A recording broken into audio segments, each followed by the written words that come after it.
Yo, welcome to the Sports Life Talk experience. This is your new favorite show. I am the mouth of the South, B. Jones. And I am the head coach, KT, and we want to welcome you to the Sports Life Talk family. Hey, that's right, family. We don't do fans. We don't do followers. We only do family members around here. So do your play cousins a favor and like this video. Hey, and don't forget to smash that subscribe button because your support will go a long way to help this channel. Hey, have fun and enjoy the show. All right, I'm Coach Corry Irvin, and I got next.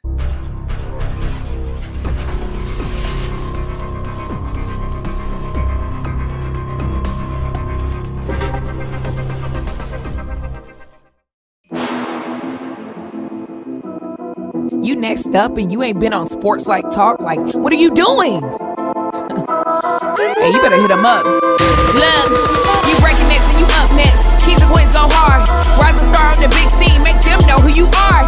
You don't break a sweat, don't settle for less. They put you through that test, your resume that flex. Who got next? Who got next? SLT, ready, set, go. Who got next? Who got next? Living my dreams and all your goals. Who got next? Who got next? You can ask B. Jones or head coach. Who got next? Who got next? You next up, so here's my vote.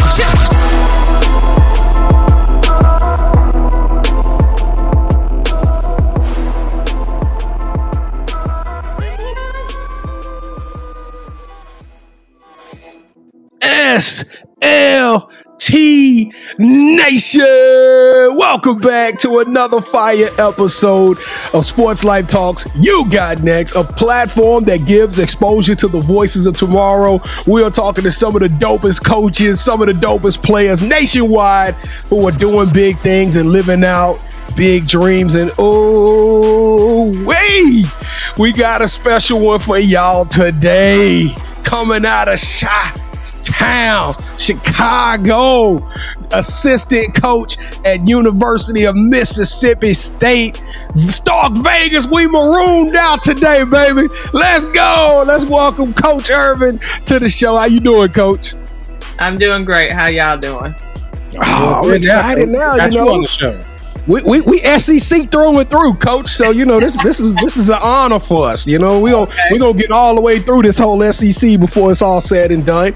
But before we get into Coach Irvin's amazing story, allow me to introduce myself. I am your host, the mouth of the South, B. Jones, a true Louisiana, Mr. Yeet himself. I'm rocking alongside my brother from another mother, the head coach, KT, my partner in crime. How you doing, Kev?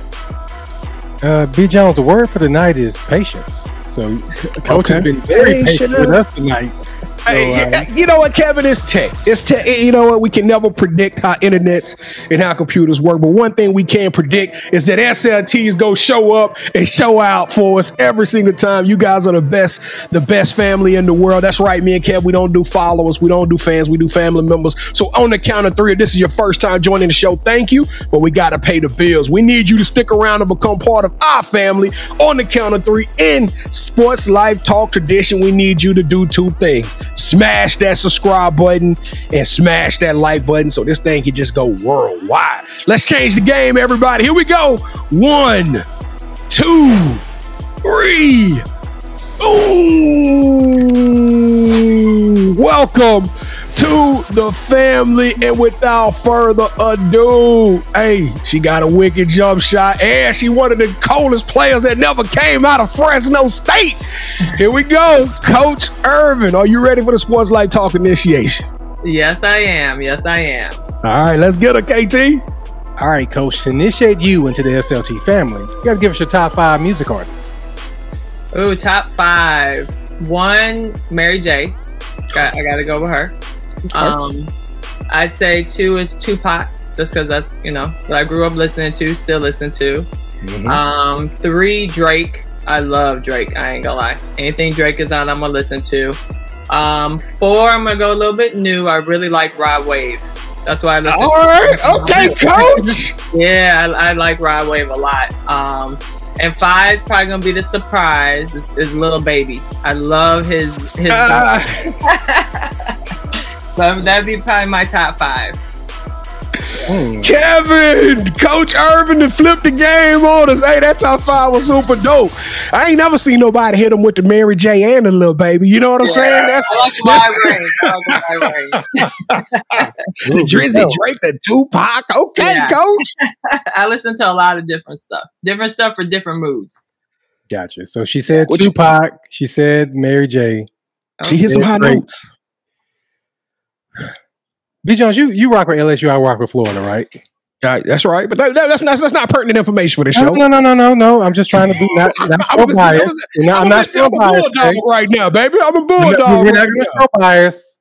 Give it 7. The standard is 5, Coach, but we're going to give you 7. Okay. I mean, we're officially broke. We don't have any money, so you've been giving them out all year this year so far. 2023, you've been liberal. You know what I mean? You've been very. It's the year of giving. People are giving us their time. At least I can give them more than 5, man. Come on. That's right. All right, so who is your favorite superhero and why? Ooh, I had to say Wonder Woman. Just because, she make that change. She just typical, and all of a sudden she's saving the world, doing all kind of different things, and still looking pretty when she's doing it. Got the cute little outfit on, strong. So I had to say Wonder Woman. No doubt. If that's a superhero. Is Wonder Woman a superhero? Yeah, she's a superhero. Yeah, she's a superhero for sure. Yeah, definitely Wonder Woman. All right, since every good superhero needs their own theme music, what would your theme song be? Ooh. I know. Mary. They gonna be none of the people I name. So if I'm thinking of theme song, I gotta think of something that kind of describes me, right? Right. What gets me. I'm gonna go 90s, I think. Okay. Destiny Child. I'm a survivor. Okay. I'm a survivor. Hey. Yeah. Hey, I used to love that song. Hey, that song that used to go hard. I ain't gonna even lie. Yep, I'd have to say that would be me. Kevin, can you just picture Coach driving down the street? Now that I was thinking about I can see it.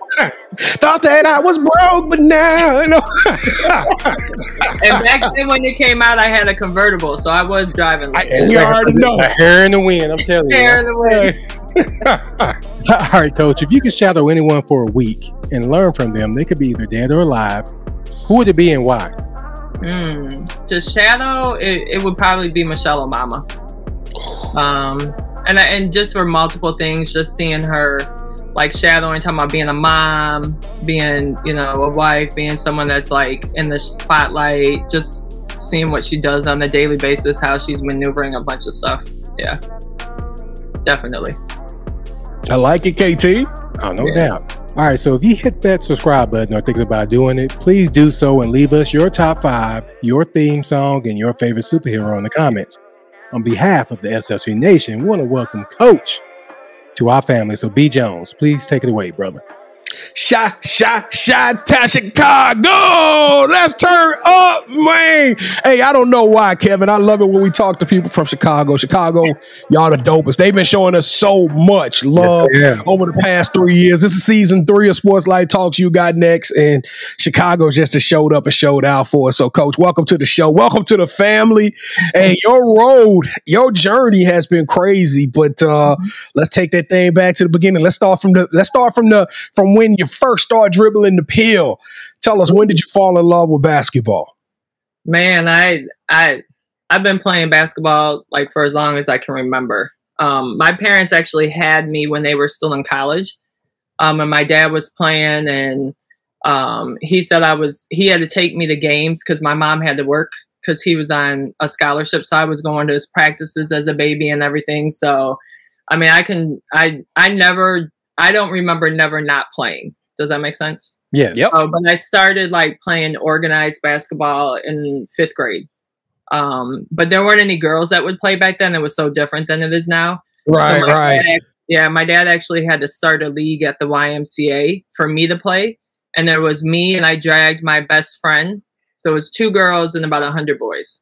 And were you getting buckets against the boys? Were you getting buckets against I only ever played against boys. I didn't really play basketball with girls until I got into 7th grade. and I was on our school team.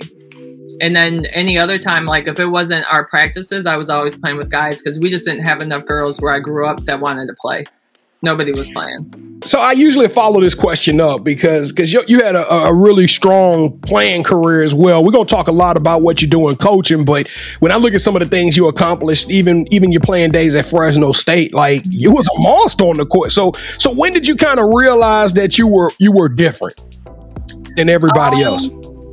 I would probably say like my sophomore year of high school. My freshman year, I started on varsity, and I felt like I was being punished because I didn't want to be on the varsity team. All my friends were on the freshman team. Right. And then like I literally went one practice on the freshman team, and he came in and said I was playing varsity, and I was like, I didn't want to play varsity. I wanted to be with my friends. And I was like, the girls who were on varsity, they didn't even talk to me at school. Like they didn't know who they did not want to have any parts of me. So I didn't want to play varsity.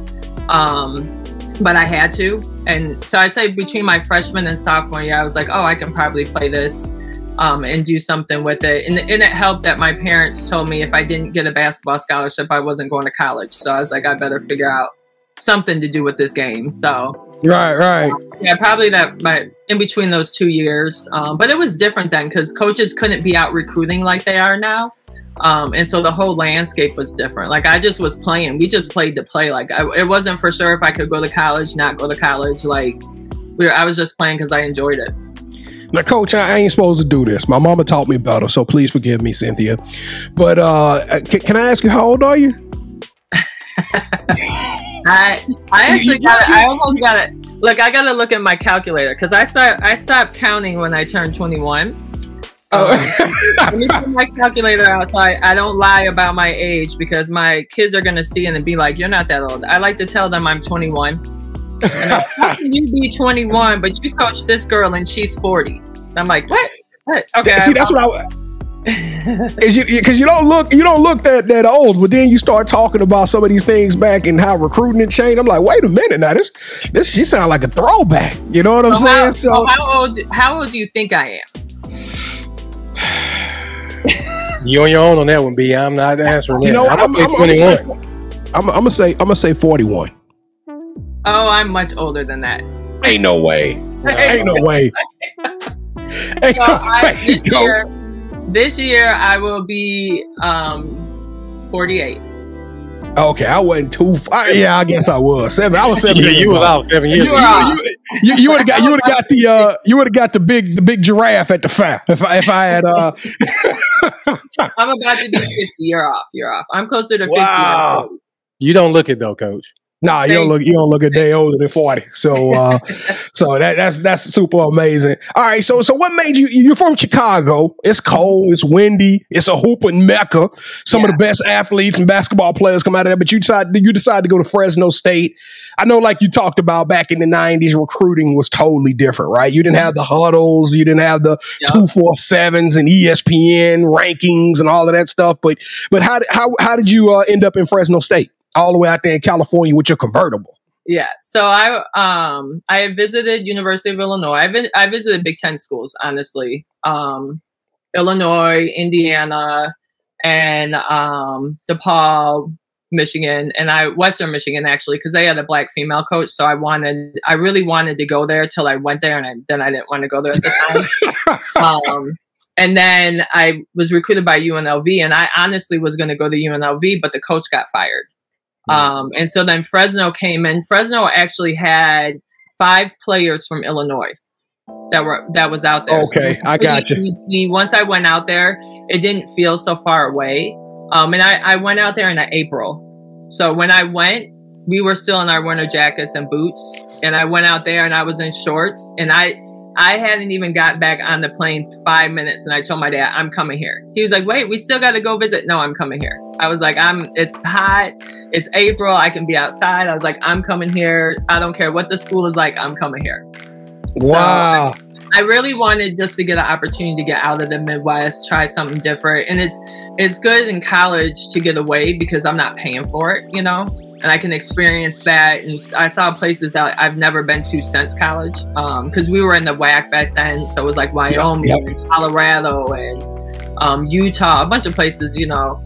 I got to see that I haven't even had a chance to get back to. So it had a lot to do with just the life. At that time, there was no WNBA. I wasn't going to go to Europe. So it literally was just playing for those 4 years. So I was trying to get the most out of that time. Gotcha. So and listen, we got to move on to your head coaching exploits, because you've been killing it as a coach on just about every level you've been in. But you were a dog on that court, so I'm glad you mentioned that. Overseas wasn't an option for you, because I was going to ask you. My next question was, why didn't you take your career further and play professional ball?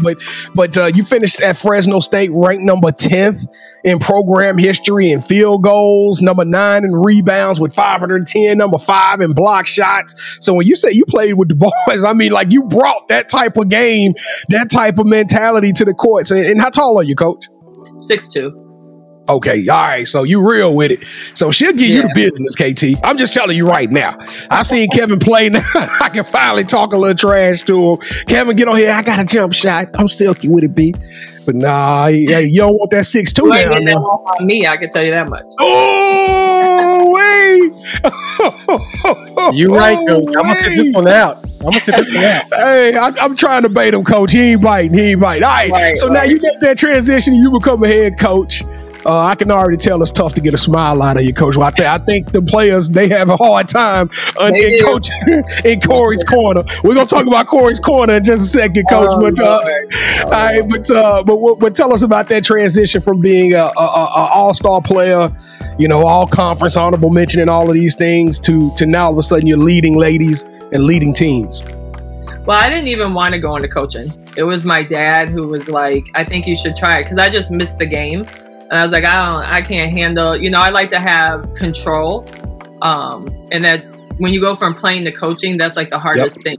You no longer have control over what happens. Like, we think we have control as coaches, but we really don't. Like, when the ball tips off, you hope they're going to do what you do. But I mean, they go at the end of the day, they can go do whatever they want to do when all said and done. So the hardest part for me was to back off from that, like, being able to control everything that goes on in the game and being okay with like what the results are.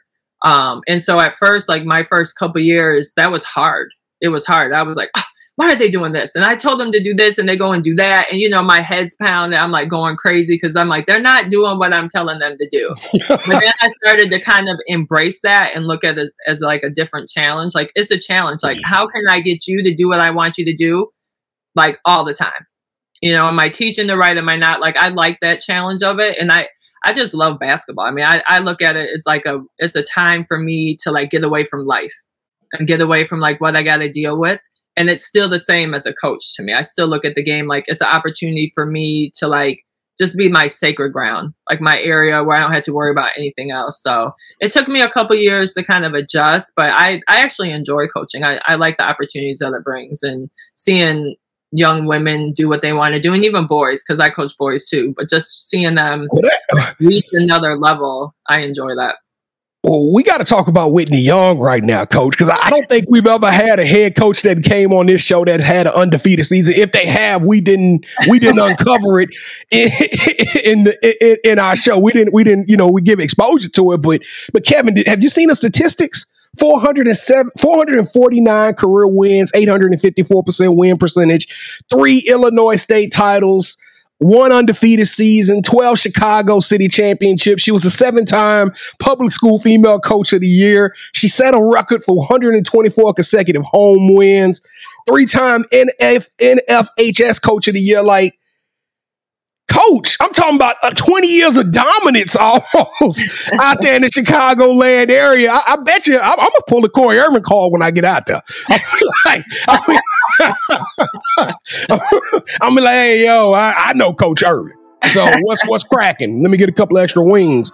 But Coach, tell us about that 19, 20-year run you had out there in Chicago and running the high school basketball scene. Wow. I think probably the greatest thing was the home wins. Like I can remember we were playing a team called Regina, and they beat us off a last second layup. And this was, I can't remember what year it was. And like after that game, I huddled the team up and I said, never, ever again are we losing at home. And then we went, I don't know, 124 wins, might have been like 10 seasons, 10, 11 seasons. And we were playing good teams at home. Like, it wasn't like I'm a competitor. So it's not like I was like playing the bad teams at home to keep the wins going. We were playing good teams, and our men's coach would come to me and be like, why are you playing them? Like, what are you doing? You're going to break the record. And I'm like, I'm playing everybody. Like, I'm just going to play, and so that, you know, we can prove that we were that good. So I'd say that probably was like the biggest thing. Like, people did not want to come play us at home at all. Like, and we were traveling everywhere to play people and beating people. And the year we went undefeated, I don't think we even knew we were undefeated. Like, when the regular season ended, we were huddling up like I always do, like between our regular season and our playoff season. And I always had the kind of like the same theme on the speech where I'm like, we got to go 1-0, 1-0, 1-0. And when I started, I was like, oh, damn, we ain't lost. So I was like, I was like, we either going to end the season with one loss, or we going to end the season undefeated. And my team was like, oh, we ain't losing. And I was we like, ain't losing. Nah, that was made up in that locker room. Already knew what time it was. Exactly. They were like, we ain't losing. And our game to get us downstate went to 4 overtimes in order to get us on it. Yeah. So it was fun. I know y'all was probably scared. That probably made everybody on the edge. Now going to 4 overtimes. Oh my goodness. We went to 4 overtimes. So you talked about the control. Now, you decided in 2020 to take your talents to the collegiate level, which in my opinion, it's kind of different, right? Because you go from girls playing because they want to either be a part of something to now women are really trying to play to establish a career, right? You go to collegiate ball and you coaching this once again, you coaching at some major programs and kind of matured your career up to Mississippi State in relatively short order, in my opinion. So tell us a little bit about what that transition was like going into collegiate ball. I mean, I always wanted to go back to college. I really was waiting for my boys to get a little bit older. I have three boys. So I wanted it to kind of be the right timing for them and for my husband. And I took the job at St. Xavier because it was still in Chicago. So we didn't have to move. It wasn't like a big adjustment. And the NAIA is like a good stepping stone, really, especially at the head coach level. And so Illinois opened up last year, assistant job at Illinois. It was kind of the same thing. It kept me home and still got me to that next level. And I wanted to see the Big Ten, you know, kind of like what the conference is like. And then this job opened up, and this was a family decision. I ain't gonna lie. Cause I was like, I'm moving where? Wait, where? The Star Vegas. My husband's from Chicago. My kids have only we lived on the south side of Chicago. So that's all they know. South side Chicago. And my husband was like, wait, where are you looking? And I was like, well, you know, it's Mississippi State. It's the SEC. And he was like, we got to think about it. And I was like, okay, let's think. And then, you know, we were like, it's a good job, a good opportunity for me, you know, just to continue my college coaching career. So I was going to ask you, what was the meal you cooked that changed it? What meal did you cook that man? And he said, we moving to Mississippi. We went out to eat. Wasn't enough cooking to get that to break that news. Well, tell us about Stark Vegas, because as Kevin mentioned earlier in the show, he a Gator fan. I'm a Tiger fan, and we got to go. We go to Mississippi State every year for football, and I hate them damn bells. I'm gonna be honest with you. Those cowbells, I swear, if somebody ring a cowbell right now, I get PTSD. I'm gonna be shaking. I'm just telling you right now. So tell us about Stark Vegas, because it's some good sports up here. Y'all got a good baseball program, football, and then of course we're not gonna sleep on that women's program that made the Final Four not too long ago, didn't it? Yeah.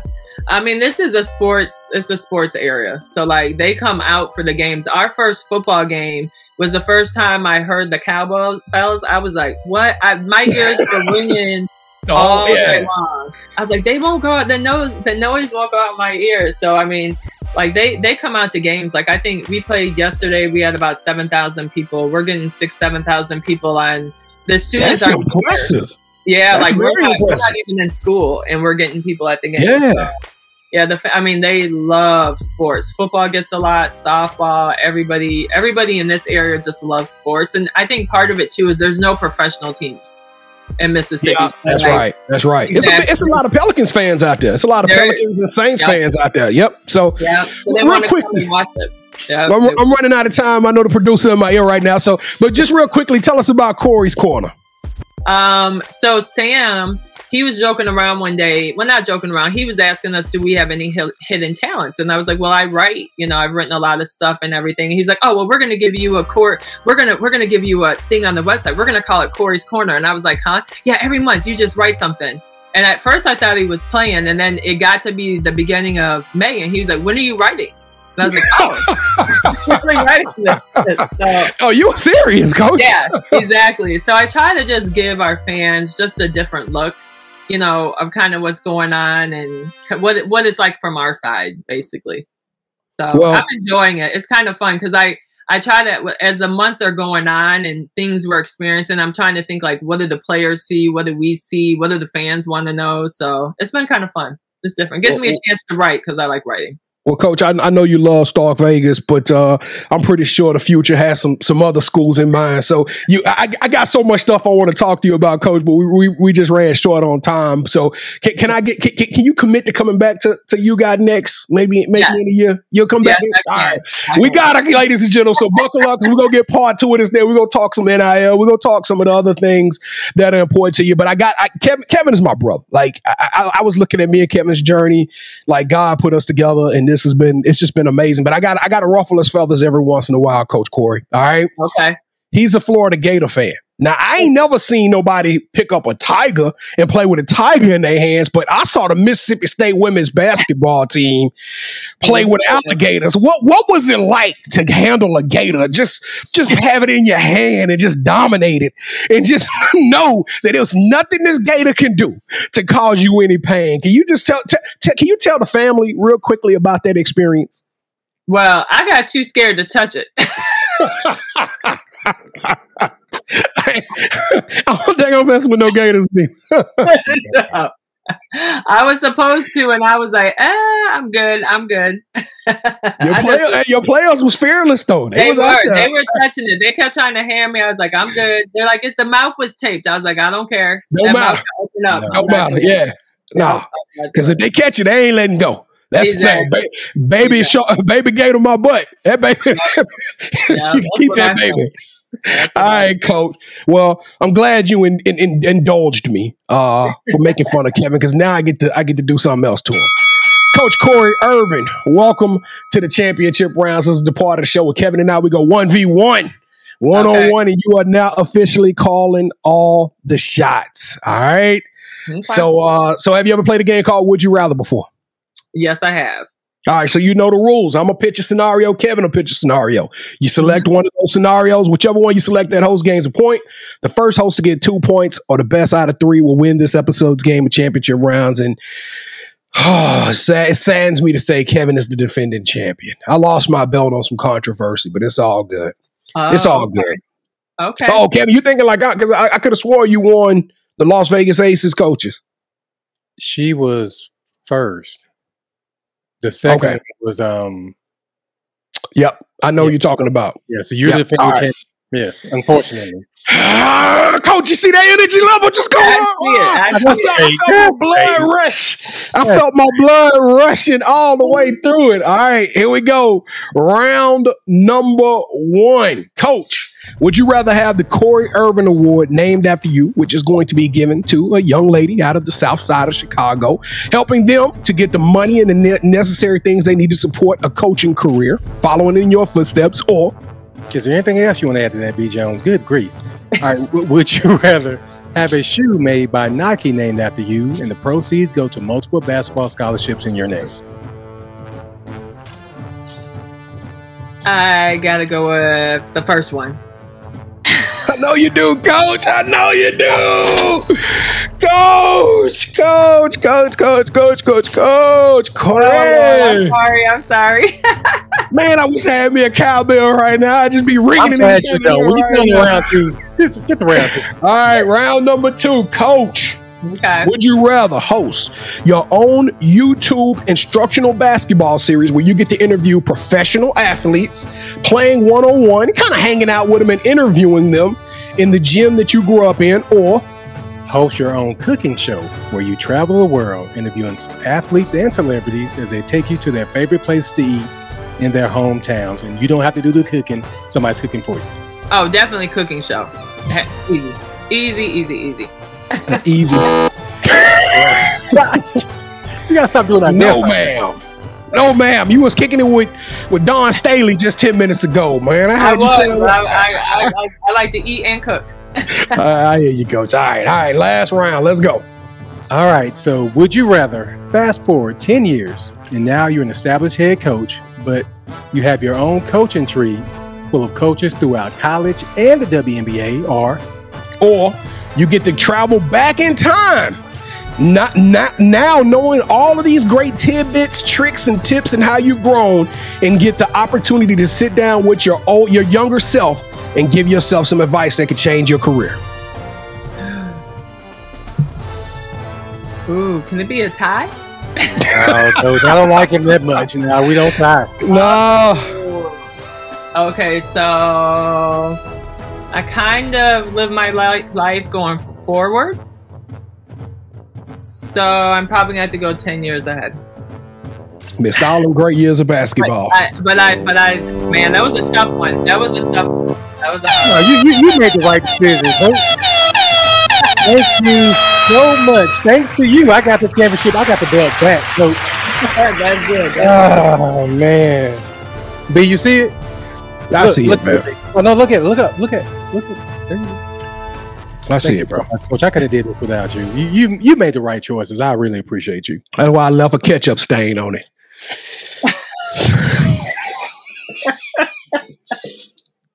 I can even say